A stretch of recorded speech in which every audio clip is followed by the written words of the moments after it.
Hi guys, Mike here, and we're comparing the Sony Xperia T with the Samsung Galaxy S3. Probably already know pretty much all the things there are to know about the S3. This is brand new, this was just launched. It's their new flagship, 4.6-inch screen on this one. It's an IPS panel, looks quite good. They focused a lot on design. As you can see, while the Samsung is plastic here, catches smudges, this is also plastic, but it's coated with this metal thing, and there's some tiny sparkling pieces of metal in here. It looks very good and it feels good. It's polycarbonate, but it feels just awesome. And you can also see that they've made this slightly curved design. It feels good, and the screen comes with these rounded edges as well. Well, this is just I don't know, plain. It's a little bit more simple, it's less focused on design. Now, in terms of screen, because everyone is going to ask this is an AMOLED pentile screen, while this is just an IPS panel from what I know.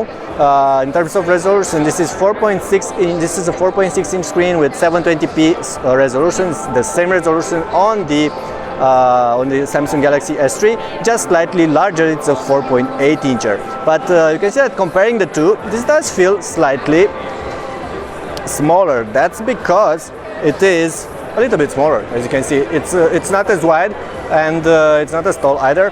In terms of weight, well, I think they're pretty much the same, and also weigh about 130-140 grams. Of course, they both run Android, so they are pretty much on par on that.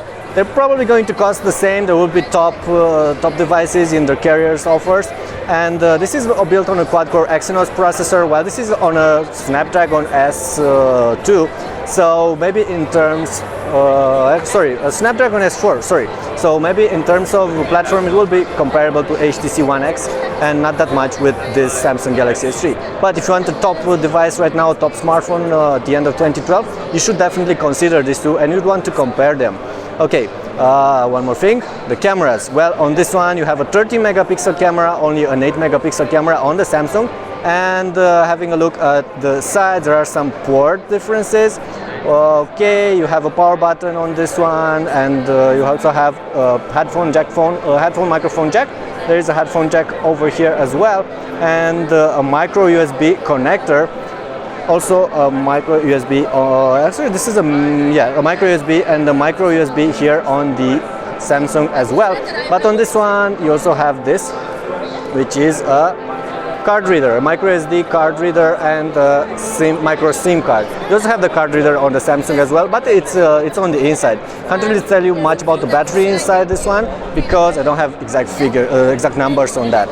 Okay, so those are just some of the things you should know about this too. It's just a quick comparison. More details will be available later on our YouTube channel and on the site. Thanks for watching. That was the Samsung Galaxy S3 and the new Xperia T.